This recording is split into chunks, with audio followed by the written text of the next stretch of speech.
Semana 2. Argumentos a favor o en contra. En esta segunda semana vamos a continuar trabajando con lo que ya empezaron en la primera semana.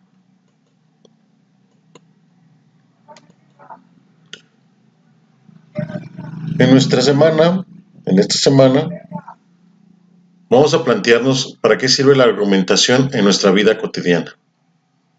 ¿Tiene algún sentido o una utilidad? En discusiones comunes en nuestra vida común, ¿podemos utilizar la argumentación? ¿La hemos utilizado en alguna ocasión? Entonces, si no la hemos utilizado, ¿para qué sirve la argumentación? ¿O para qué sirve la argumentación?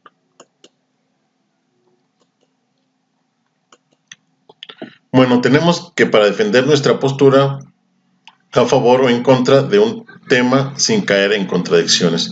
Esto es la utilidad de la argumentación en nuestra vida cotidiana, nuestra vida académica. No es algo solamente para especialistas, para profesionales, sino es para todos los tipos de personas. Su finalidad es que nosotros logremos mantener una postura ante temas comunes, cotidianos. Entre ellos tenemos que un tema cotidiano, por ejemplo, que a mí me afecta y que quisiera descubrir si es falso o es mentira o argumentarlo, sería que el uso de la mezcla de gasolina más etanol daña el motor de los automóviles. ¿Esto realmente es algo cierto o es algo falso? Si mi postura es que no daña el motor, entonces voy a tener oportunidad de sostener esta postura a través de la argumentación. Para ello, para lograr tener una buena argumentación, a través de este módulo, o esta semana concretamente, voy a desarrollar ciertas habilidades y el propósito de este módulo, esta semana, es definir criterios de análisis para relacionar y comparar información que permita distinguir los argumentos de la falacia sobre diferentes problemas de interés personal o académico, de manera que pueda adoptar una postura responsable sobre teorías sociales y las ciencias experimentales. Volvamos al caso de la mezcla de gasolina y etanol. Si yo lo quiero argumentar, pero ante ello hay alguien que pueda utilizar una falacia. ¿Qué es una falacia? Las falacias son razonamientos engañosos que tratan de convencer al contrario o a través del engaño. Un ejemplo. Mi compadre Juan utilizó etanol y gasolina en su motor de su automóvil y se le dañó. Por lo tanto, todos los que utilicen la mezcla de etanol y gasolina en su automóvil van a sufrir daños materiales en su propiedad. Eso es una falacia porque solamente está basada en una opinión, en algo que le pasó. No sabemos realmente si lo ocasionó esa mezcla o fue por otra circunstancia. Entonces aquí ya este es el propósito, distinguir qué es un correcto argumento de una falacia. Para mantener una postura o sustentar una postura de interés. En este caso a mí me interesa en estos momentos porque me está afectando mucho el uso de los combustibles. En este caso la gasolina que aumenta cada día y si hay formas alternas de reducir o contrarrestar esos efectos. Una de las alternativas que surgen en algunos lugares que ya está surgiendo es la mezcla del etanol y la gasolina como un nuevo combustible. Realmente esto puede ser utilizado en los automóviles o no puede ser utilizado. Entonces aquí estamos viendo sobre teorías sociales y ciencias experimentales. ¿Y cuáles van a ser los indicadores de que yo logré este propósito? Bueno, en teorías sociales tenemos como un primer término que en las teorías experimentales tenemos como un primer término que la gasolina tiene una fórmula química y el etanol tiene otra fórmula química. qué tanto a través de estas fórmulas químicas se puede llegar a un nuevo combustible. Pero ¿cómo voy a lograr estos indicadores de desempeño? Es decir, para los indicadores que van a decir que yo adquirí la habilidad de construir argumentos en esta semana, en este tema, bueno, sería utilizar distintos tipos de argumentos para solucionar problemas sociales, naturales, matemáticos o comunicativos. Es decir, para mi problema que yo estoy planteando sobre el uso de los combustibles, voy a poder diseñar argumentos. Aplicar los elementos y las diferentes estructuras para argumentar y negociar a favor o en contra de las posturas o propuestas para conseguir la comprensión y aceptación de sus interlocutores. En este caso, mi primer desempeño es formar argumentos, utilizar diferentes tipos de argumentos para aplicarlos en una temática o un problema social. Esos argumentos que ya después voy a lograr construirlos, los voy a unir en una estructura argumentativa, que sería en un texto argumentativo, o una estructura, una serie de argumentos. Y finalmente, lo que ya había mencionado, distinguir argumentos correctos de falacias. Es decir, que yo realmente logre construir un texto argumentativo sin la utilización de falacias.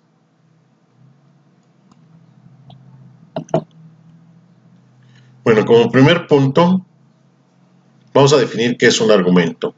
Un argumento es un razonamiento o conjunto de enunciados que apoyan un punto de vista o sostienen una postura. En este caso, sería, volviendo al tema, la mezcla de la gasolina y el etanol no dañan el automóvil. El argumento se conforma de un conjunto de razones. A una de ellas se le denomina premisa, la cual permite inferir otra llamada conclusión. Primera premisa. Mezclando etanol y gasolina surge un nuevo combustible. Segunda premisa. Los automóviles de diseño reciente ya están adaptados para el uso de la mezcla del etanol y la gasolina. Por lo tanto, o como conclusión, decimos que usar el etanol, la mezcla del etanol y la gasolina en automóviles recientes no daña su motor. Estos tipos de argumentos se clasifican de diferente forma. Tenemos los deductivos, no deductivos, inductivos, analógicos y estadísticos. Y hay otros más tipos de argumentos, pero por el objetivo de nuestra semana, de los temas que vamos a ver en esta semana, nos vamos a basar en tres solamente, que son los deductivos, inductivos y estadísticos. Vamos a ver qué es un argumento deductivo. Al razonamiento deductivo también se le denomina analítico. Por lo regular, sus conclusiones van de lo general a lo particular. En este tipo de argumento, el contenido informativo de la conclusión está en sus premisas. Por ejemplo, premisa 1. Esto es una premisa. Todos los teléfonos inteligentes tienen aplicaciones de redes sociales. Nuestra premisa está constituida de tres partes: teléfonos inteligentes y aplicaciones de redes sociales. Son tres partes. Nuestra premisa 2 es la siguiente: los iPhone es un teléfono inteligente. Está compuesta por dos: el iPhone y un teléfono inteligente. Conclusión: el iPhone tiene aplicaciones de redes sociales. Como ven, en nuestra conclusión está compuesta de ambas premisas. De la premisa 2 tomamos el iPhone y deducimos que como es un teléfono inteligente también va a tener redes sociales. Por lo tanto, se construye: el iPhone tiene aplicaciones de redes sociales, que se toma de la premisa 1 y aquí está nuestra conclusión tomada de ambas. Ahora con un chiste. Pepito estaba sentado en clase haciendo problemas de matemáticas cuando su profesora le dice: hagamos un ejercicio deductivo. Supongamos que hay 5 pájaros parados en un arbusto y le dispara a uno con una pistola. ¿Cuántos pájaros quedarían? Ninguno, replica Pepito, porque uno moriría y los otros saldrían volando. Bueno, la respuesta no era esa, dice la maestra. Quedan 4, pero me encanta tu manera de pensar. Este se trae de un chiste. Y si es deductivo o no es deductivo, o es un argumento o no es un argumento, pues vamos analizándolo. Si vemos la lógica de Pepito, es correcta, porque el ruido que provoca el disparo de un arma de fuego ocasiona efectivamente que se disparen se asusten los seres vivos, en este caso las aves, que serían los pajaritos. Y aquí si vemos el enunciado es una pistola, las pistolas disparan una bala, luego otra bala y luego otra bala. Hasta el momento, no sé, desconozco de esto, pero si se podrían disparar 5 balas en un mismo instante. Por lo tanto, como las pistolas no lo hacen, la lógica de Pepito es correcta, que con una bala va a matar, con la bala va a matar a un pájaro y los otros 4 van a salir volando. Por lo tanto, pues obviamente que no queda ninguno por las situaciones que ya mencionó Pepito. Entonces, correcto, está diciendo la deducción. Y aquí la maestra, pues obviamente que ya no cuenta con esta habilidad de Pepito, pero también a través de la deducción le dice, pues no está utilizando el término de asustar, sino se refiere a los cuantos pájaros quedan con vida, y es correcto lo que dice la maestra. Pero esto fue una forma un poco más aplicada a la vida real. Ahora vamos a ver los argumentos inductivos. Generalmente sus conclusiones van de lo particular a lo general. Es el proceso de observar datos, reconocer patrones y hacer generalizaciones basadas en esos patrones. Por ejemplo, premisa 1. María, quien es estudiante de educación básica, utiliza Internet para obtener información. Premisa 2. Luis, quien es estudiante de educación básica, utiliza Internet para obtener información. Premisa 3. Pedro, quien es estudiante de educación básica, utiliza Internet para obtener información. Conclusión. Rubén, quien es estudiante de educación básica, utiliza Internet para obtener información. Aquí se está basando de diferentes evidencias, se llega a una conclusión de que posiblemente se supone que Rubén es estudiante de educación básica y va a utilizar el Internet para obtener información. ¿Qué diferencias hay entre un inductivo y un deductivo? Bueno, la principal diferencia es que el inductivo necesita más evidencia para poder llegar a una conclusión. En este caso, que va de lo particular a lo general, y el deductivo va de lo general a lo particular. ¿Qué es general? General es algo muy amplio, que abarca muchas cosas, y particular, que es algo mínimo o más reducido y que abarca un menor número de cosas. Ejemplo de general, la humanidad. Ejemplo de particular, lo mexicano. En la humanidad están incluidos todos los seres humanos de todo el planeta. Chinos, japoneses, mexicanos, italianos, franceses. En lo particular, solamente a hombres, mujeres, niños, niñas que nacieron en México, es decir, los seres humanos que nacieron en México. Entonces, no caben los europeos ni los extranjeros, solamente caben los nacidos en México. Eso es algo particular. Y el inductivo en este caso se basa más de hechos particulares para determinar una conclusión general. En este caso, ¿cuál es la conclusión general? Que todos los estudiantes de educación básica utilizan Internet para obtener información. Caso contrario de los deductivos. Ahí se refiere a un principio todos y luego llega a un caso particular. El caso particular es el iPhone. Pero vayamos nuevamente con los argumentos inductivos. Les pongo un ejemplo más de nuestra vida cotidiana. Posiblemente ya lo han utilizado ustedes sin darse cuenta. Y es el siguiente. Mi amiga compró unos zapatos de X marca y le duraron mucho. A mi prima no le duraron mucho los zapatos, pero compró unos de X marca y esos sí le duraron. Compré unos zapatos de X marca y me duraron mucho. Conclusión, los zapatos de X marca son de buena calidad porque duran mucho. Como ven, nos basamos en la evidencia de cosas particulares para llegar a una conclusión de que determinados zapatos de X marca son de buena calidad porque duran mucho. Ahora pasamos a los argumentos estadísticos. Este tipo de argumentación implica razonar estadísticamente, entender y explicar los procesos estadísticos e interpretar los resultados. Consiste en extraer conclusiones sobre miembros de una población a partir de premisas, referidas a un porcentaje de dicha población. El porcentaje debe superar al 50% para que el argumento sea fuerte y la conclusión se enuncie en términos de posiblemente o probablemente, para dar la fuerza al argumento.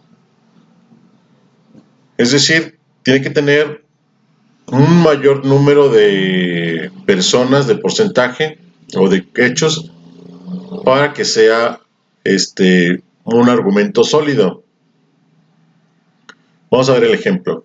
El 95% de los estudiantes de educación básica utilizan su celular en clase para entrar a alguna red social.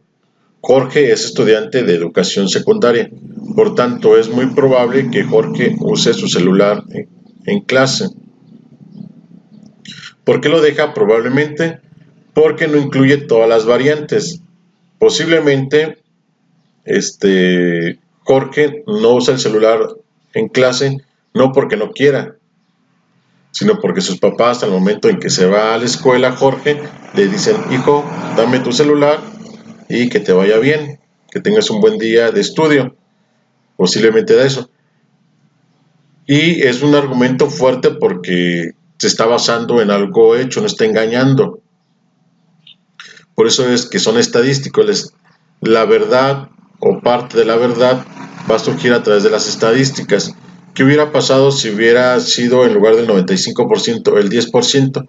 Entonces no podría ser un argumento. Estaríamos cayendo en una falacia. Para que sea un argumento estadístico tiene que superar el 50% para poder llegar a una afirmación contundente. Y se deja posiblemente o probablemente por si fuera todo lo contrario. Pero no quiere decir que no está mal, al contrario, es correcto.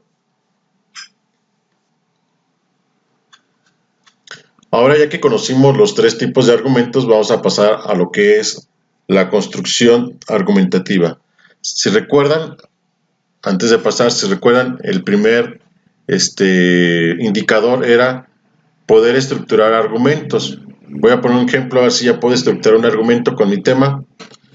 Mi tema era el uso de la mezcla del automóvil, el uso de la mezcla de la gasolina y el etanol en los automóviles. No va a dañar el motor. Entonces, en este caso vamos a ver un ejemplo de estadístico. El 95% de los automóviles de años recientes ya están diseñados o fabricados para utilizar la mezcla de etanol y gasolina en los motores. Si mi automóvil es de modelo reciente, entonces posiblemente va a soportar la mezcla de etanol y gasolina. Entonces es correcto. Entonces ya lo estoy pasando. Y estos hechos estadísticos pues los obtengo de la información de los fabricantes, cómo están fabricados los automóviles, quién los fabrica, con qué estándares de calidad, con qué fin, dónde se utilizan esta mezcla. En estas mezclas ya se utilizan en Estados Unidos, en países europeos y aquí en México por cuestiones de políticas o corrupción, pues no se utilizan.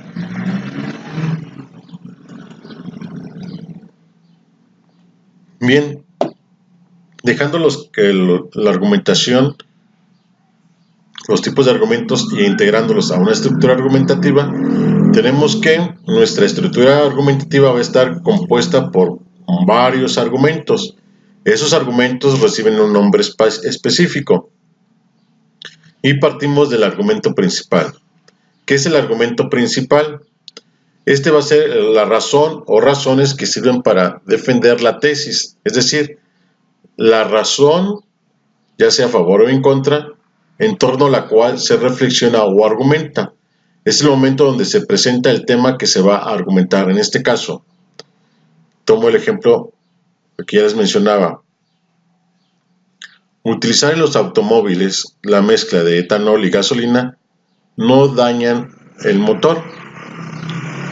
Ese sería mi argumento principal. Subargumentos. En Estados Unidos ya se utilizan las mezclas de etanol y gasolina en los automóviles. Confirmación. En este caso, el subargumento se denomina a un argumento secundario y su propósito es reforzar al argumento principal. Entonces aquí lo está reforzando, sí, porque tomo evidencia de un país que es Estados Unidos, donde ya existen gasolinerías donde se venden este tipo de mezclas. Ahora voy a utilizar otro argumento. A este argumento se le va a llamar confirmación. Y este se llama o es razón o razones que permiten establecer si el argumento es sólido, verdadero, certero, creíble o el grado de probabilidad de algo. Entonces podría quedar de la siguiente forma. En los últimos años, las armadoras de automóviles o las fábricas que construyen automóviles han diseñado los motores para que soporten la mezcla de etanol y gasolina. Entonces esto le está dando una afirmación o confirmación a mi tesis principal de que posiblemente la mezcla de gasolina y etanol no dañen el automóvil. Contraargumentos. Los contraargumentos son las razones que desacreditan la tesis planteada, es decir, que va a negar lo que yo estoy planteado.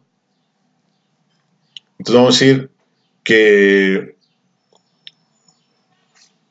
los automóviles que no son fabricados en Estados Unidos sí tienen un daño severo por el uso de la mezcla de etanol y gasolina. Ya me está contradiciendo.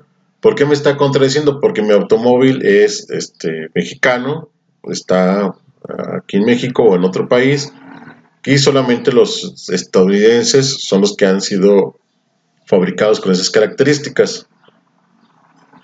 La refutación es el elemento argumentativo que se encuentra en las situaciones de polémica, debate, donde existe una problemática, una tesis o varias tesis para discutir y lograr vencer al utilizar múltiples estrategias: descalificación del opositor, de su tesis, refutaciones de los argumentos y presupuestos. En este caso, vamos a refutar.